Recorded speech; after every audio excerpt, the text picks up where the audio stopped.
Frank, you're bringing virtual reality to table football. How is that working out?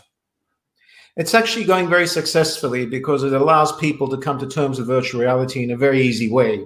And it also brings a sociable aspect and a communicative aspect to virtual reality. So we're trying to bring the virtual reality to make it more easily adoptable by the broader masses. I had a go and it's very addictive and it's great fun. What's your business model to take advantage of people really liking it? Well, the business model from a straight commercial point of view is basically trying to sell the product, right? Or rent it out, right? Those are the two ways we're going forward in business. But to make it successful, we've tried to put the environment in a way that it's very, very easy for people to play. So there's no learning curve, there's no obstacles, there's no nausea. There's none of the typical obstacles that you find with virtual reality. And in this way, we hope to be able to make it a very comfortable technology for all users from 5 to 85 years old. So virtual reality becomes something natural and normal. Geneva-based Swiss company, are you rolling out just in Europe or worldwide? What's your plans for expansion? Europe is our first market that we've been addressing, and we've already delivered to 5 countries in Europe. But there's another couple of countries outside of Europe in the Middle East and in Asia that we're delivering to as well, right? But this is like the first or second versions of the product that's going out there now. If it's going to be so good, there's clearly going to be lots of competition on the back of it. What's your defense strategy there? Well, the defense strategy is simply to be able to have a very enriching, compelling experience in the VR environment, which is not easy to develop. You've got to have many years of experience in terms of virtual reality processing, as well as graphic design solutions, which are very, very attractive, and combine them together to get a realistic feel. That's not such an easy thing to do. Okay. So I think we're well in advance of the market right now. And are you going B2B or B2C? What's your rollout strategy going to be? And I believe it's the latest prototype, the real thing, is going to be out soon. Yes, basically the approach is B2C. We're looking at various companies, either in the entertainment, the event space, which will be wanting to use such a solution. And we're at the version now, which is the industrialized version, which should be going into a mass production form after the summertime. So initially football, which is a no-brainer because we've all played table football or whatever you want to call it. But I believe you have other quite fun plans to really attract the hockey and the crushed and all sorts of audiences. Yes, exactly. On the same physical platform, we're going to be downloading new games. The first one is definitely going to be ice hockey because it's very similar in terms of gameplay.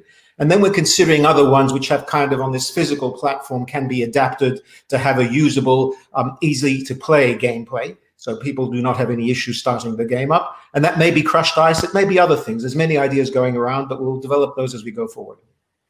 Is the marketing model to sell the units, or I believe that once you're actually in the virtual reality, you have banner spaces, you have all sorts of exciting possibilities there? Yeah, there is a way to be able to monetize advertising in the stadium, the way they do in real football as well. Yeah. So we have banners and basically along the pitch side advertising that we can provide for the users or the operators of the table as well. I also believe that eSports must be on your radar because there's various synergies there. That's absolutely the case. And we have some of our customers looking into that area now, how they can deploy into eSports with basically remote tournaments, where in a whole nationwide or citywide, there can be tournaments set up in an eSport type environment to play this game, because it is a compelling, fun and easy game, which makes it very, very good for eSports. Now, what's your plans in a couple of years' time? Where we're going to see these on every single pub and entertainment venue, and quite a few wealthy people will have them at home. Is that your rollout plan? Well, hopefully, yes. I mean, it will be definitely in the public areas, right? We're looking very much at providing this to as many public areas as we can, especially VR arcades, amusement parks, entertainment areas, or even any type of entertainment facility who wants to offer an extra attraction to their customers. It could be cinemas, bowling alleys. So that's basically the space we're looking at today. And that space will extend because there's very many applications we see coming into play. Obviously, before COVID, the idea was getting us all together and having a lot of fun together.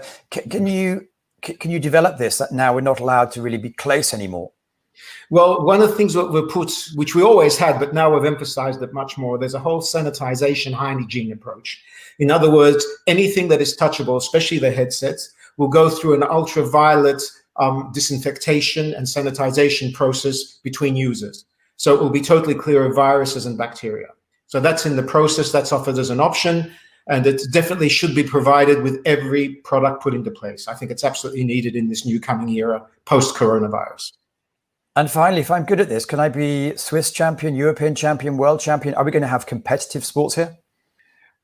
Yes, we will be having these type of competitions in Switzerland and all basically in various places over the planet.